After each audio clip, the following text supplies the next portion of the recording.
Hello. It is a holiday and it's a rainy holiday. So I don't know what you guys are up to, but I am sitting in my house and figured I'd do something different, something I haven't done before. So I'm going to do a mini reading for you, and I'm going to give some backstory to the poems that I'm going to read because everyone wants to know where this come from. Why did you write that poem?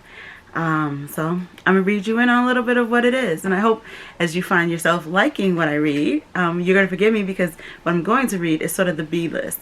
They're still great poems, but they're not poems that make it to performance, because usually when you're performing, you have a very short time. You have to hit the crowd, get them enticed, and so while these are great poems, they're not necessarily the ones that are going to do that. They're going to grab your attention the same way and make you want to buy a book.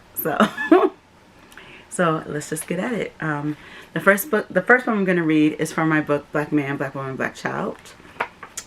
The story of this poet and that poet. I met this man because he was a poet, because I am a poet, and this poet wanted to chew on his brain, nibble on his talent, and just a little crumb of inspiration that would possibly bring me to a newer level. This poet wanted to meet that poet so that he could learn from me, that he could read my words, see how I play, and then apply this to his game. This poet needed to meet that poet, but upon contact, I found walls and more walls, rules and barricades, making it impossible to meet and feast. So jaded and protected in his 20 few years that poet eluded me. He ran from contact, he engaged in contact, but always from afar, always distant from a possible people interaction. Always silent and analytical, always methodic in his approach. He moved like a poet, spoke like a poet, dressed like the deepest individual on the planet. At 20 few, he had lived 5 lives, 5 phases of man that he was to be. At 20 few, he'd seen so much and found his purpose far earlier than most. But he robbed himself at the same moment. Life is too serious to not be serious, he said. Life is too serious to not be serious. Life is too serious to not be serious was his only response to me. This was his motto, and life was what he lived by. But he robbed himself, sealed his fate forever in his poetry. See, life is too serious to be too serious. You cannot live it from a distance, cannot watch the show from the balcony, cannot truly engage with people from inside a plastic bubble. How can you love if you do not let love in? You cannot mask your lack of love in poems about your first kiss with a spliff. You cannot write about love from the perception of what you've seen it do to others. If you've never felt the tingle, it runs through your insides, felt the butterflies hatch in your belly, felt the heart beat just a little bit deeper, how can you write about it? How can you write about the long, warm embrace you had with someone that you've never had? How can you describe experiences and emotions that you vulcanized? A Vulcan cannot write a love poem. They can only write whispers of pond far, can only write from afar. They can only write as observers. This poet challenged that poet to be more engaged. But that poet taught this poet something too. This poet realized that in her analysis of that poet, she is too detailed and fails to see the situation in its entirety. That this poet is so focused on the finest detail, on capturing whatever true love felt like, that she failed to explore how vast love was, failed to see that love of ganja is no less important than love of kin. That poet taught this poet that she should embrace the larger picture, should explore the magnitude of layers of what love and life could include. This poet started to see that in her finiteness, her finiteness left her boxed in while exploration locked him out. And it became clear that what I felt upon contact, what I knew I needed when we greeted, this poet needed that poet, and that poet needed this. This poet knew that that poet was the key to her poetry, and she was the lock to his. He yin, I yang, he observer, I engager, and that is the story of he and me and our love of poetry. So that was about somebody I dated many, many years ago. And I was many years his senior. So we ran into a lot of like philosophical issues or differences, primarily around he had never been in love, but he wrote these like amazing poems about ganja, which is great. But it was like, well, what about people? What about love? What about tapping into that? And I think I was so busy trying to write good love poems, which I never got good at. I do have a few, but not really. And realizing that there's so many things in this world that you can write about, that you can focus in on, that you can like, oh, let me marvel at that for a moment. So I think that's what I ultimately got from this this person. There's another poem in here about them, but I'm gonna let you figure out what poem that is. I'll warn you, the story doesn't end well. So that's from Black Man, Black Woman, Black Child. If you don't have any of my books, I should give you a brief summary. This book really explores what it means to be, let's see if it gets back to focus. This book really explores what it means to be a, I don't know why you can't see me. Focus, focus, focus.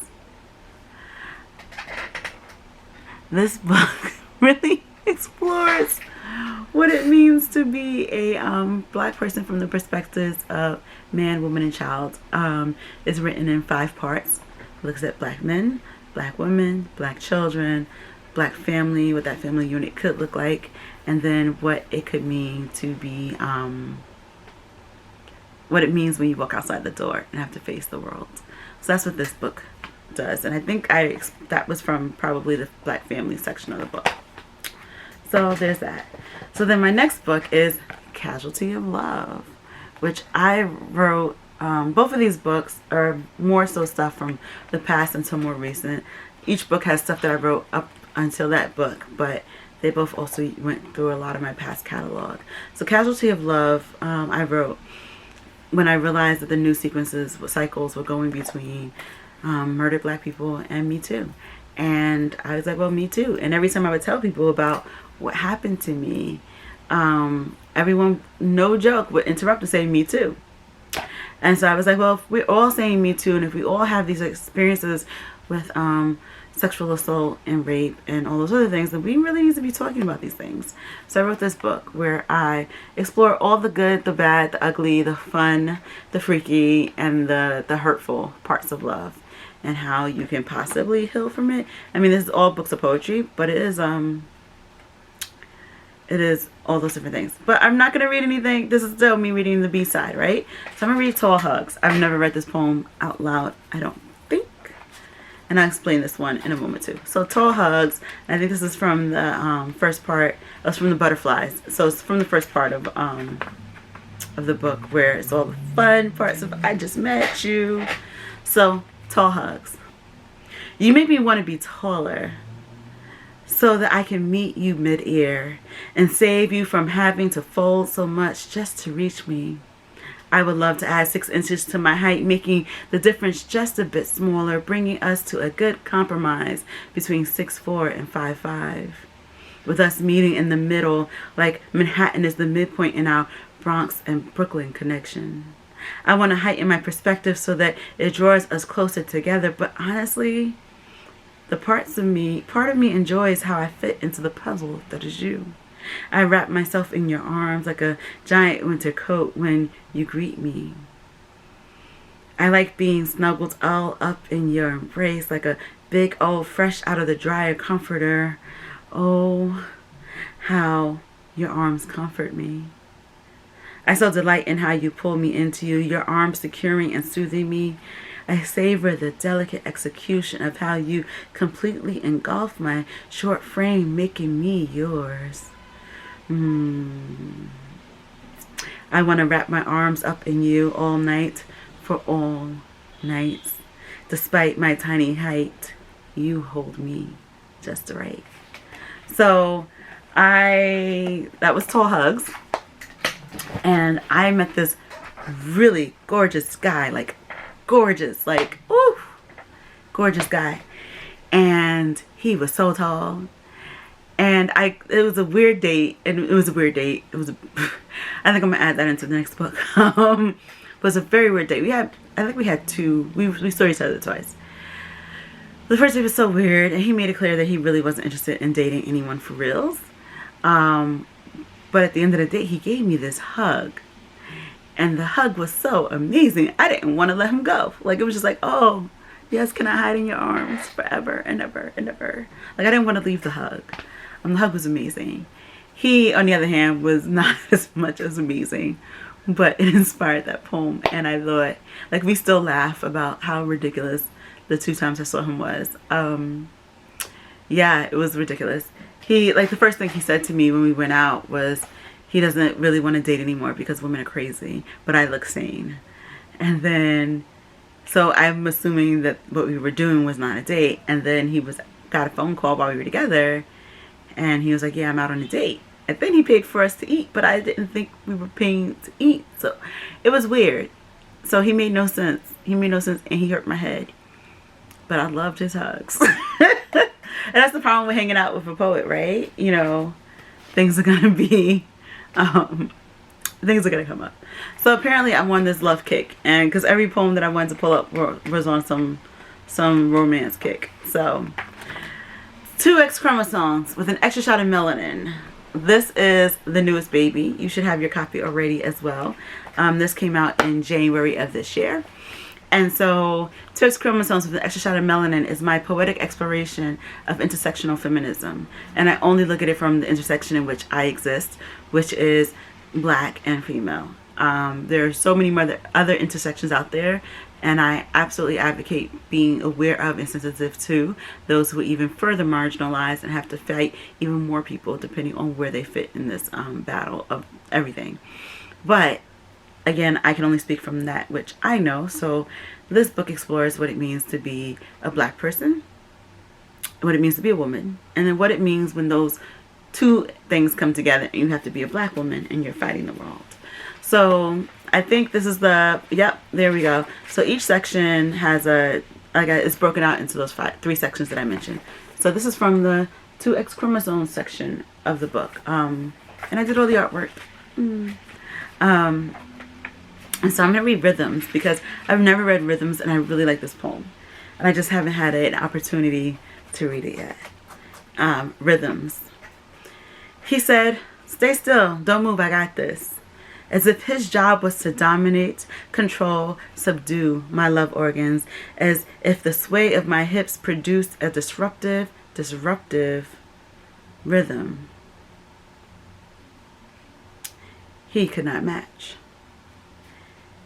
It was a perfect rhythm he could not match. He said, don't move. As if I was only to be a recipient and reciprocal for what he thought he was putting down. What he thought his hips had the power to do, what he could not do. He said, be still, I got this. As if my body didn't know what it needed. As if he knew better than me as to what was needed. He said, be still, as if submission were my only position I could play as we laid. I did not stay still. I could not stay still. I refused to stay still. There was far too much power in my hips, in these hips, to rein it in just for him. So that was Rhythms. And yeah, that was a little self-explanatory. And I don't really want to go into many details about that. But someone did say stay still. And that just sort of resonated in my head. And it's weird because usually you hear people say they don't want somebody who's going to stay still. But apparently he did. And he was sorely disappointed when that did not happen. So, thank you guys for checking in and watching my quick little video reading to you guys. I may do another one in a little bit. But I won't necessarily upload it in a little bit. So, Black Man, Black Woman, Black Child. Casualty of Love, 2 X chromosomes with an extra shot of melanin. All 3 books are available online.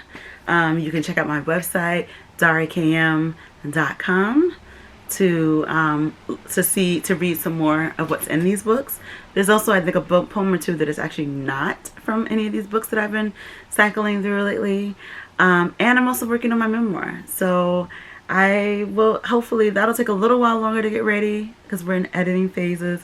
but it's a rough edit. And it takes a lot to dig back into those stories. So either way, I hope you enjoyed. Please check out my books, get them, and come see me in my next performance, which is coming up soon, and I'll send you those details shortly.